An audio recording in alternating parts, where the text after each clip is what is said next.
This is the Hidden Killers Podcast with Tony Bruschi. Featuring defense attorney, Hidden Killers daily contributor, and host of the Defense Diaries podcast, Bob Motta.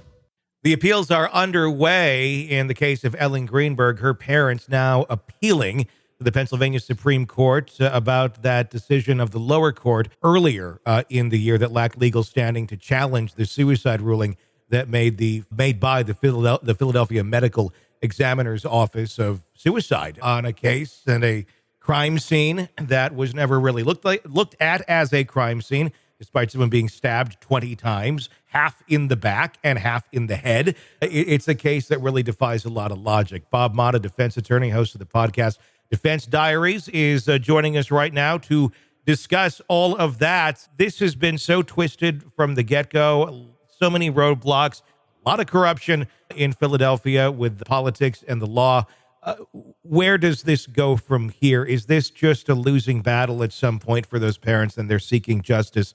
Rightfully so, but it seems there's far more power beyond them that want to block them at every step of the way. Yeah, and it's the question, why?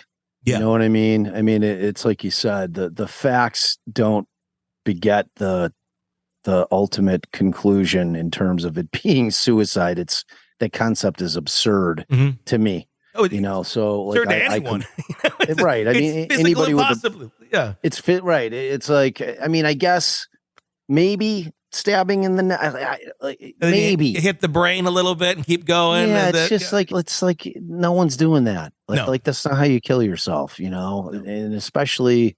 Like women tend not to kill themselves in violent fashion like that. Typically, that's not how they typically kill themselves. It's typically with pills or, you know, sitting in a car and letting the car run with the garage. You know, I mean, it's usually not in a violent fashion like that, you know, but you get to the issue of standing, which they never even got to it. Like, I mean, that's the frustrating thing is they never got to the argument because they just said, look, you don't have standing to bring the claim. You know, which legally they don't, but, you know, the law can change. So it's getting appealed now. And, you know, I mean, look, there's two avenues of hope here. It's one that the law would actually change, that would create a limited standing in a situation like this for them to even bring a case in court. I mean, that's what standing means. Standing means that you don't have the ability because you don't have a stake in the game to bring it into a court of law. You know what I mean? It's like, that's what they're saying, that they don't have standing to do that. And obviously it's hard for them to accept that, and I don't blame them. But you know, it's like everybody knows. It reminds me of like a case where the cops all know where somebody did it and they just don't have the evidence to get them.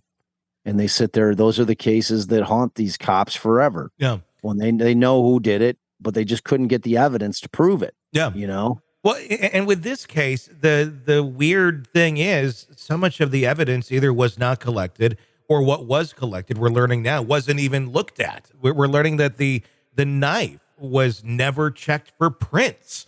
I mean, crazy. The day after you had the uncle of her fiance coming in there, a very high standing attorney, going and taking out all of the digital equipment where a digital footprint may have told us something, as we know, that can be very damning these days.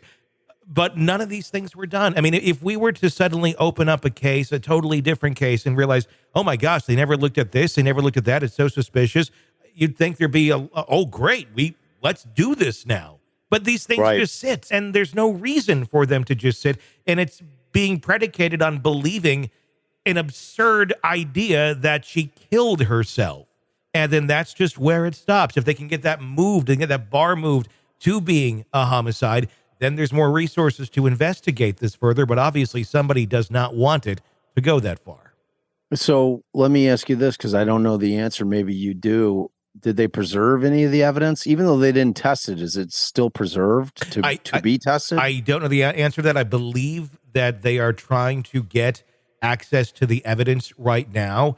Their attorney is fighting for access to all of the evidence that's still being held by the Philadelphia police. It includes the knife that was in Ellen's chest, which was not fingerprinted, and surveillance videotape from the apartment building lobby and other public areas of the day of Ellen's death and the following days, and the complete record of the police investigation, including all interview statements, other police forms, evidence logs, Ellen's personal belongings like her diary, laptop, other electronics. They've all been sitting there in evidence, and no one has had a chance to access them other than those who took them. Right. It's crazy. It's absolutely crazy. And and FOIA requests, I'm sure, have been turned down left and right. Yeah. I mean, that's one way to try to access it. Yeah, it's a frustrating case, man. And it shows a fatal flaw in the system, when you have something like this, because no one person or no one agency should hold this much sway. No. In order to be able to shut down investigations or refuse to reopen something. I mean, that's what I was going to say. It's like we've got the hope that either the appellate court's going to go back and say, okay, well, we're changing the law on it. We find that they do have standing, and they'll have to carve out a little niche for it. Or you get somebody new in office that's willing to say, you know what, I can't in good conscience sit here and allow this to happen.